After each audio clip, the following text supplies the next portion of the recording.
सद्गुरु महाराज की जय। श्री सद्गुरु महाराज की जय।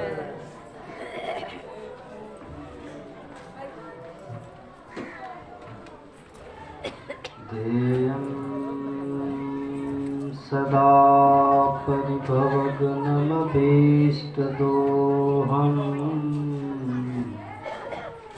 तीर्थास्पदं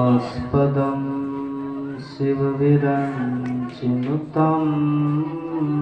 शरण्यं वृत्यार्तिहं प्रणतपाल भवाब्धिपोतं वन्दे महापुरुष ते चरणारविन्दम् अखण्डमण्डलाकारं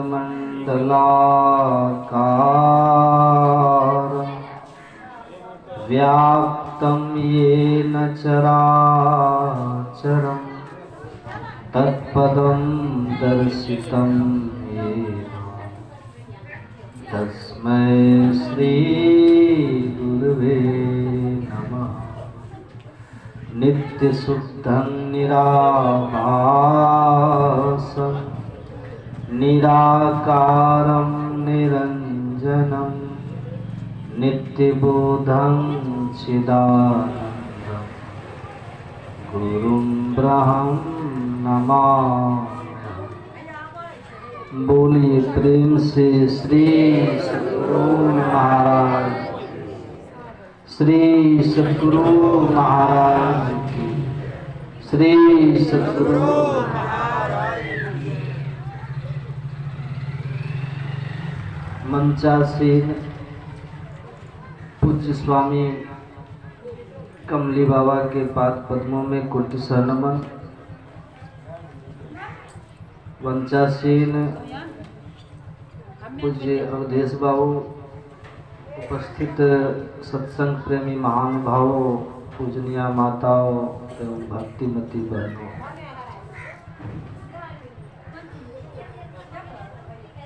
अभी हम लोग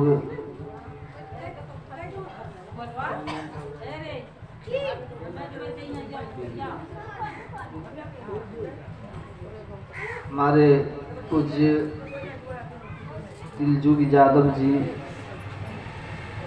के श्राद्ध के उपलक्ष्य में हम लोग यहाँ सत्संग में बैठे हैं, सत्संग कर रहे हैं।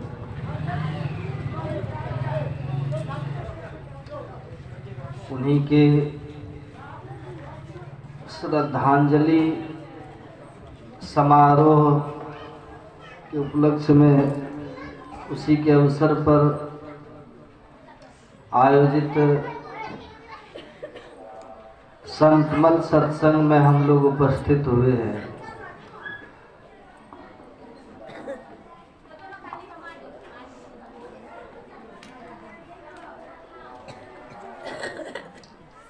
संत कबीर साहब की एक वाणी है,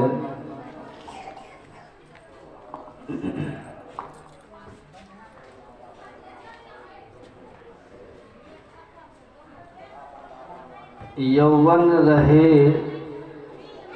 न धन रहे, रहे गांव न ठाम, कबीर जग में जस रहे, कर दे किसी का काम। बंद कीजिए, कौन हल्ला करता है? कबीर साहब कहते हैं कि संसार में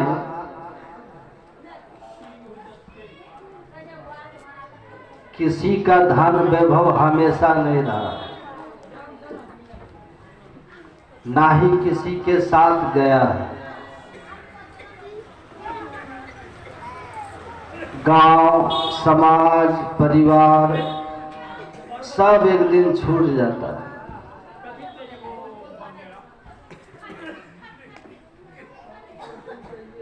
लेकिन एक ऐसी चीज है जो रह जाता है, वह है हमारे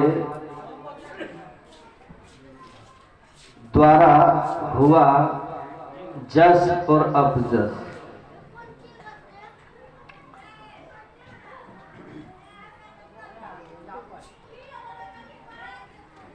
इसलिए इस संसार में हम लोग आए हैं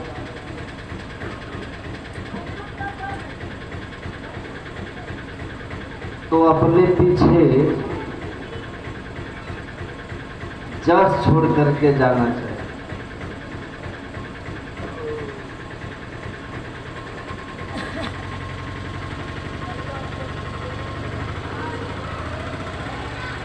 तिलकू बाबू अपने पीछे जस छोड़ करके गए।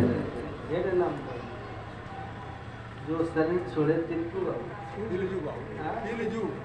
बाबू वो अपना जस छोड़ के गए। इसीलिए हम लोग यहाँ उपस्थित हो गए, सत्संग कर रहे हैं।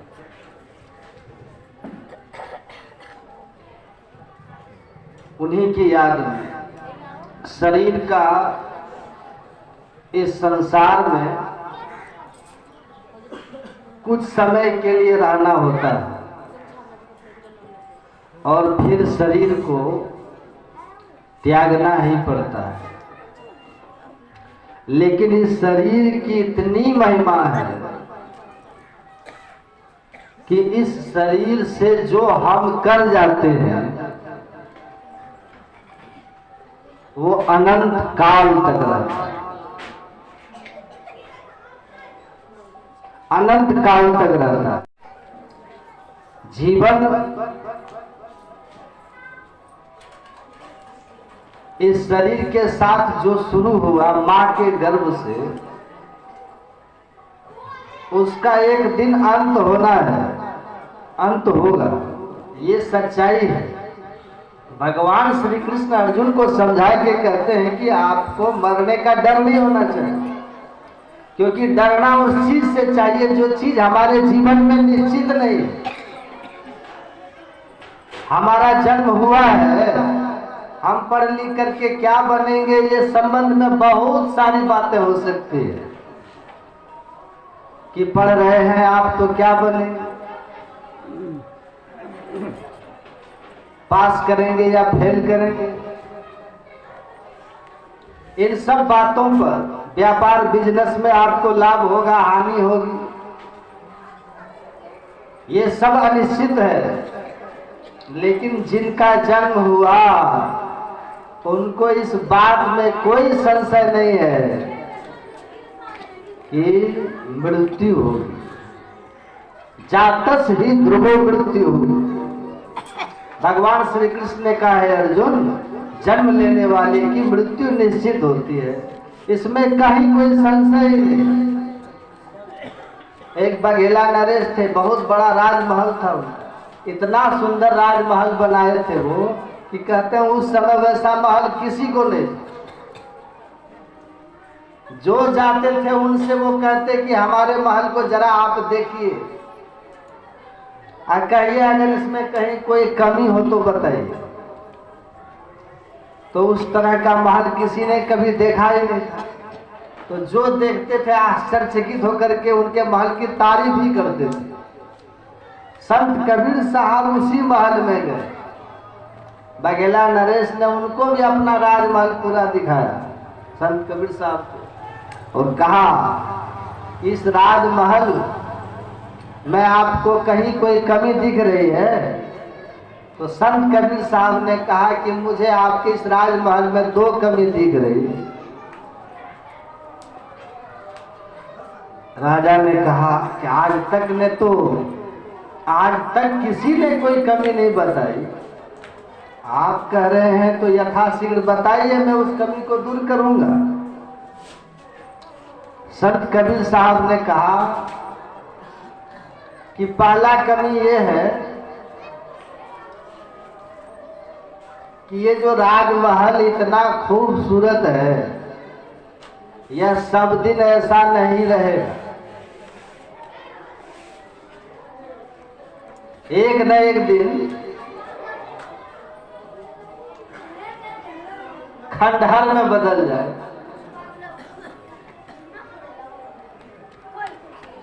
बदल जाएगा कि नहीं?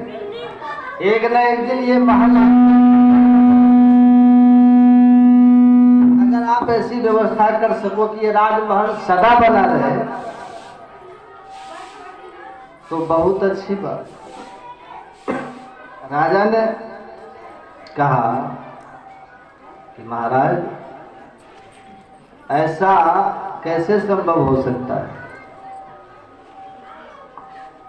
कि जो भवन है वो शाश्वत और स्थिर रहे।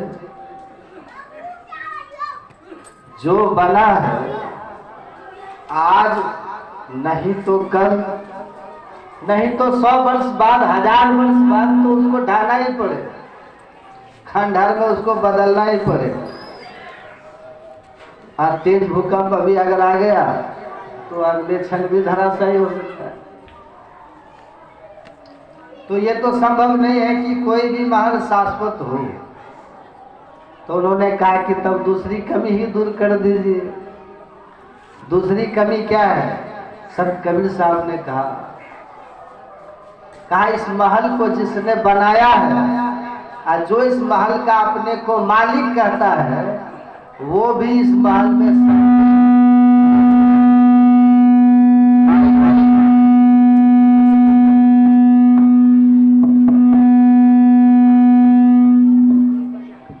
ऐसे क्यों?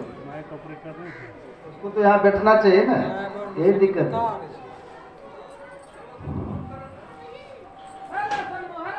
जो इस महल का अपने को मालिक कहता है वो भी इस महल में सब दिन नहीं रह सके।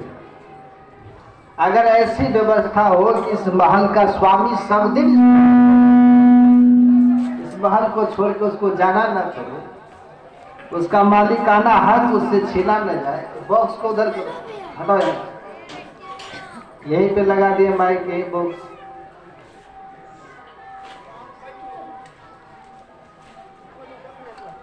ऐसी व्यवस्था इस महल को छोड़ के उसको जाना न पड़े, उसका मालिकाना हक उससे छीना न जाए। बॉस को थोड़ा ठीक से बॉस को इधर घुमाइए।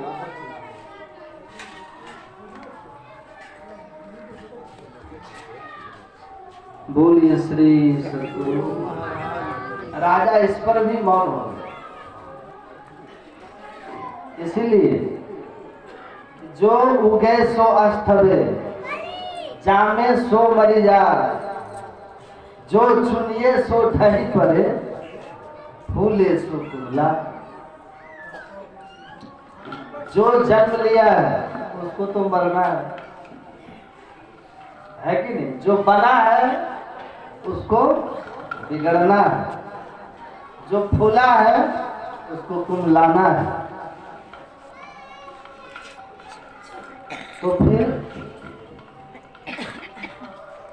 करना क्या चाहिए? तो संत कबीर साहब कहते हैं कि जब तक इस दुनिया में आप हैं, महत्वपूर्ण ये नहीं है कि जीवन कितना लंबा है, कितनी बड़ी आयु है।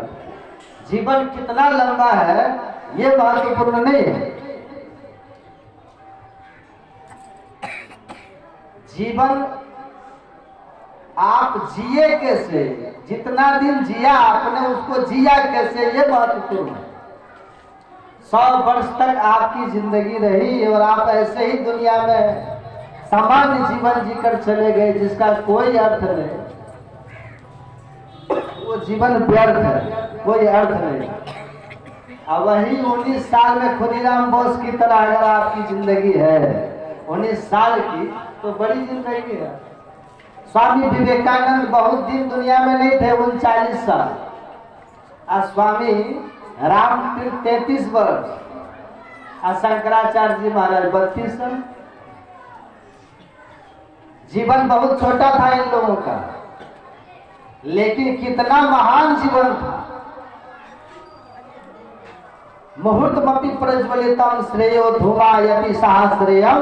माता मदालसा ने अपने पुत्रों को उपदेश देते हुए कहा था कि एक क्षण आकाशीय बिजली बन करके चमक जाना और बुझ जाना, किसी भटके हुए को अंधेरे में राह दिखा देना, ये जिंदगी हजारों वर्ष तक आकाश में अंधकार बन करके धुआं और धूम बन करके छाए रहने से 1000 गुना अच्छा है। और जो पढ़े लिखे लोग हैं वो शेक्सपियर के नाटक में पढ़े होंगे, जहां वो कहते हैं कि spark in just a thunder 1000 times far better than twinkle in the eye sky like star। करोड़ों करोड़ वर्ष तक आकाश में तारों की तरह टिमटिमाती हुई जिंदगी से एक क्षण आकाशीय बिजली बन करके चमकना और बुझ जाना बेहतर होगा, उत्तम होगा। तो जिंदगी बहुत बड़ी हो उसका कोई अर्थ नहीं है। जीने के लिए कछुआ भी कितना साल जीता है? 300 वर्ष। और अजगर भी 1000 वर्ष तक जी लेता है। अगर कछुआ और अजगर की तरह हम जिए तो क्या जिए? हमारी भी जिंदगी 1000 साल की कछुआ अजगर की तरह हो तो वैसी जिंदगी का क्या मतलब? तो जीवन का अर्थ होना चाहिए, जीवन का अर्थ होना चाहिए, जीवन की महिमा होनी चाहिए, जीवन का महत्व होना चाहिए। जिया आपने कैसे? तो धर्म के पथ पर था जीवन, सत्य के पथ पर था जीवन, तो सजीवती सजीवन। या महाभारत में एक प्रसंग है, पांचों भाई पांडवों के साथ वनवास काल में युधिष्ठिर जी महाराज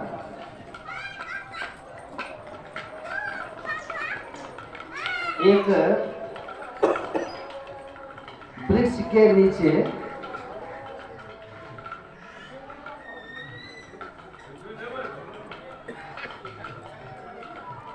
और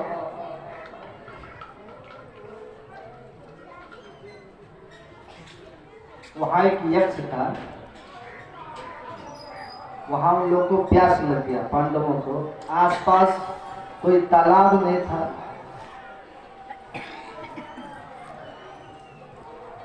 युधिष्ठिर जी ने कहा कि जाओ जल लेकर के आओ।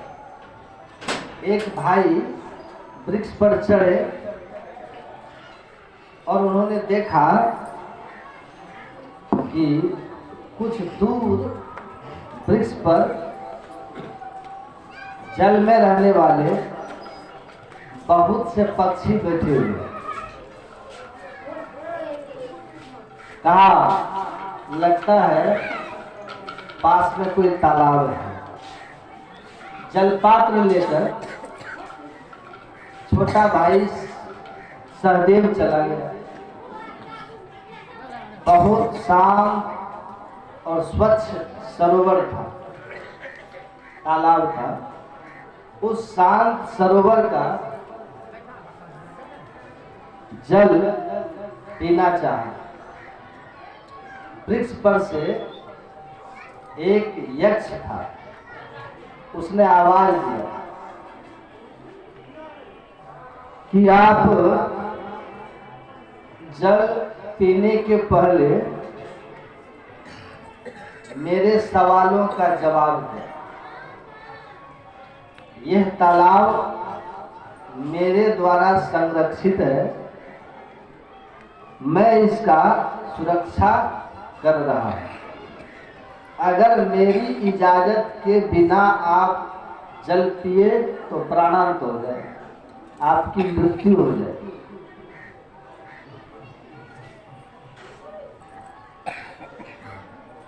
सहदेव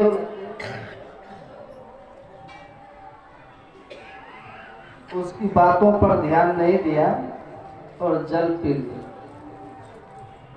और जल पीते ही क्या हुआ, वो वहीं गिर के मर गया। कुछ देर होने पर युधिष्ठिर जी महाराज ने नकुल को भेजा और नकुल गया,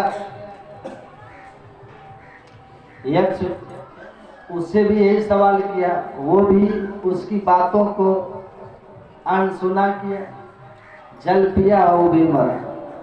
इस तरह से अर्जुन और भीम भी गए, यक्ष की बातों को अनसुना करते जल पिया और चारों क्रम क्रम से अंत में युधिष्ठिर जी महाराज गए। अंत में युधिष्ठिर जी महाराज जब वहां पहुंचे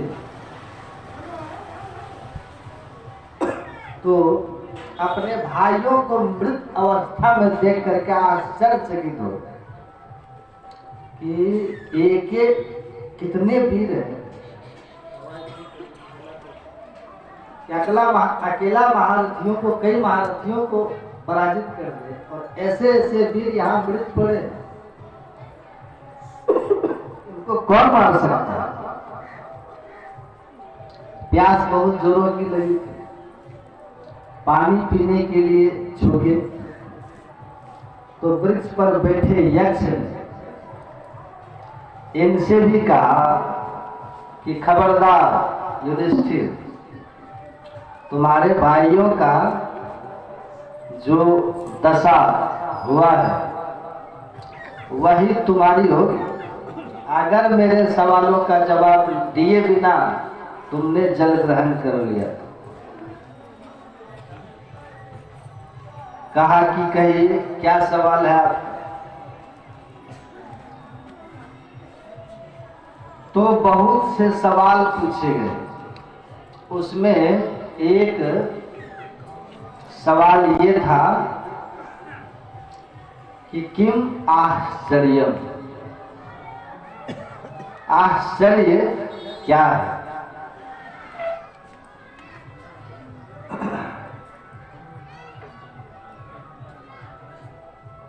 धर्मराज युधिष्ठिर जी ने कहा अहन हनि भूतानि गच्छन्ति ह यमालय शेषाः स्थिरत्वमिच्छन्ति किम आश्चर्य मतः।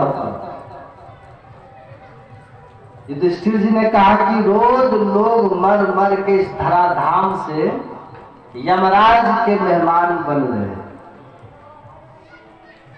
लेकिन जो लोग जीवित है ना, जो लोग बचे हुए हैं, वह इस तरह से जी रहे हैं निश्चिंत होकर के जैसे उनके जीवन में मृत्यु नहीं आएगी, इस तरह जी रहे। वो मृत्यु उनके जीवन में आने वाली नहीं, ऐसे जी रहे। इससे बड़ा आश्चर्य और क्या होगा।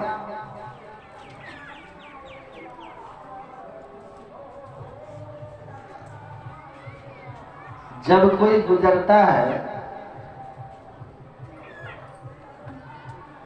तो भीतर एक वैराग्य का भाव आता है। कोई जब मरता है ना तो भीतर वैराग्य आता है।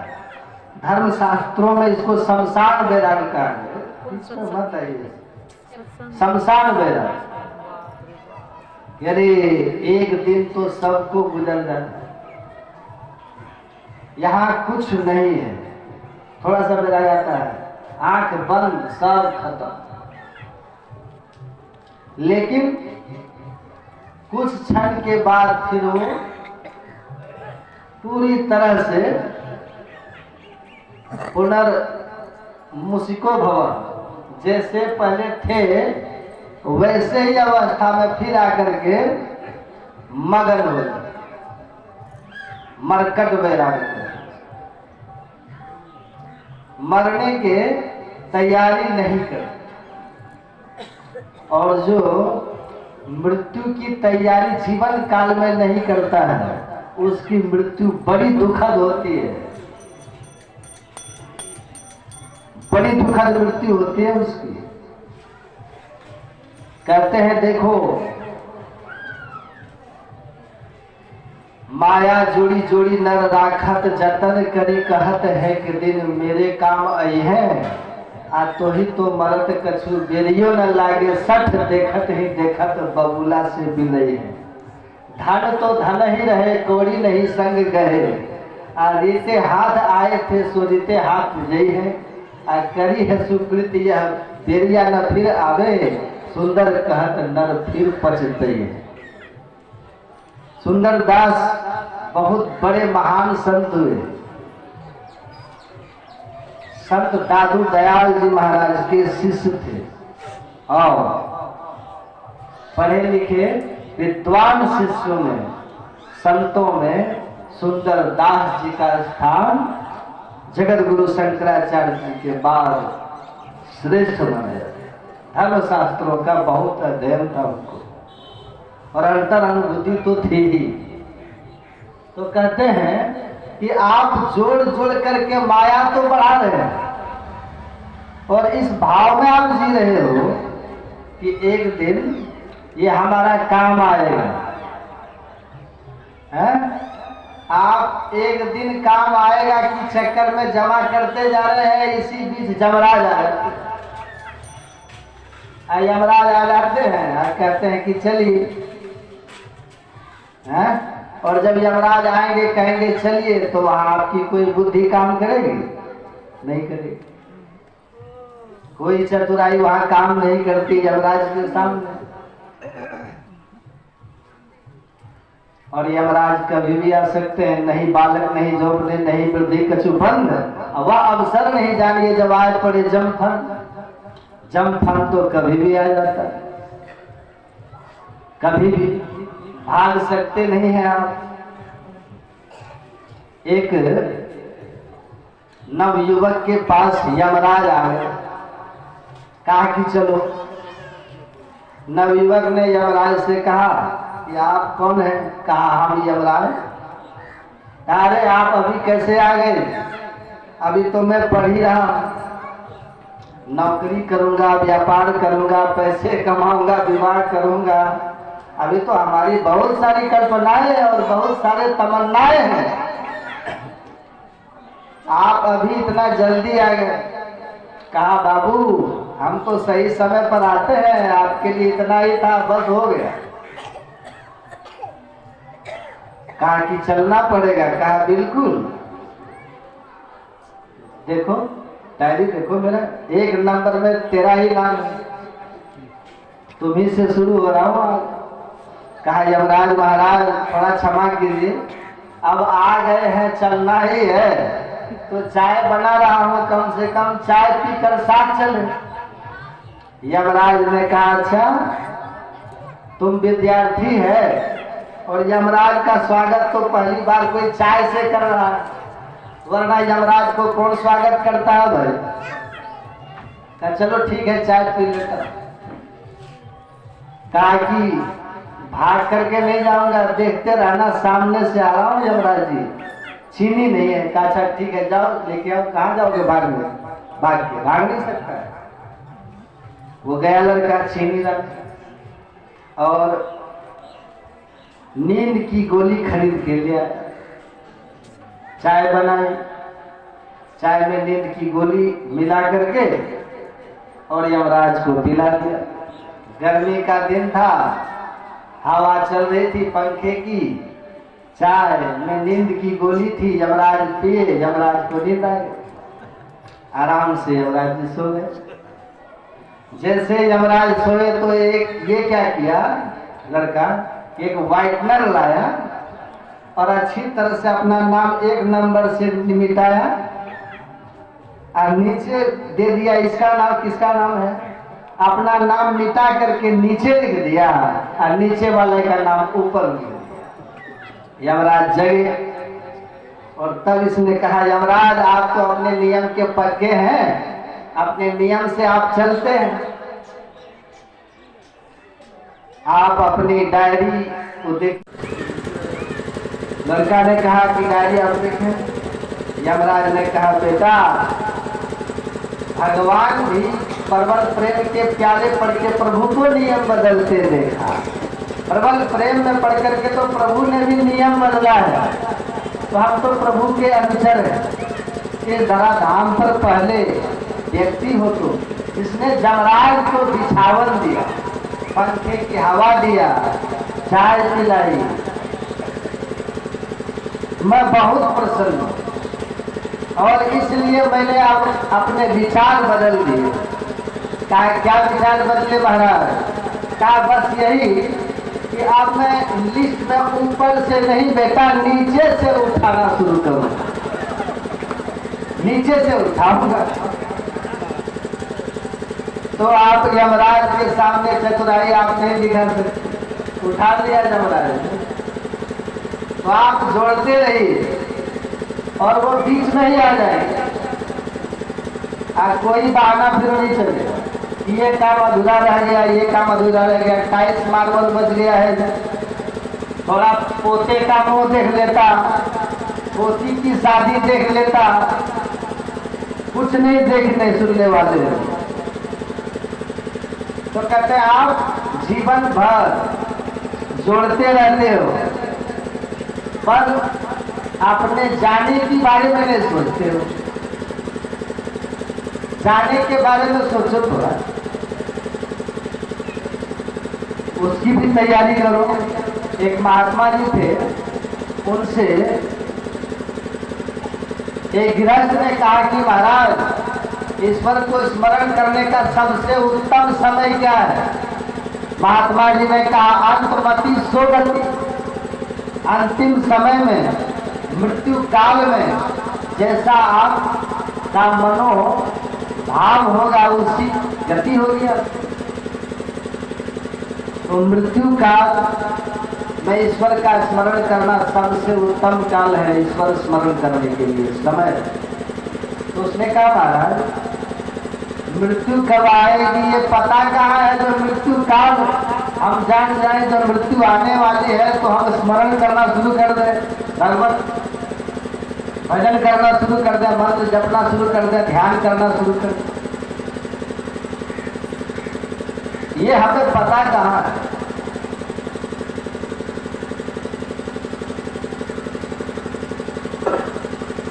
मृत्यु तो कभी आ सकती है। तो महात्मा जी ने कहा जब मृत्यु कभी आ सकती है तो हरदम जपते रहो, क्योंकि वो कभी जब आ सकती है तो आप कभी के लिए हरदम तैयार रहो। इसीलिए गुरु महाराज कहते हरदम जपो और कभी ना हटो, और तो है छेड़ेगा न काम। जपते रहिए, जपते चलते फिर तो हम संसार जमा करके और करते चले जाते हैं और करने के चक्कर में हम इतने उस और में डूब जाते हैं कि हमें ये ख्याल ही नहीं रहता कि एक दिन इन सब चीजों को छोड़ के हमको चलना भी है। तो जब चलना है का बोध ही नहीं है तो निश्चिंत जिएंगे। जब लाइट आएगा तो जनरेटर बंद कर दीजिए ना।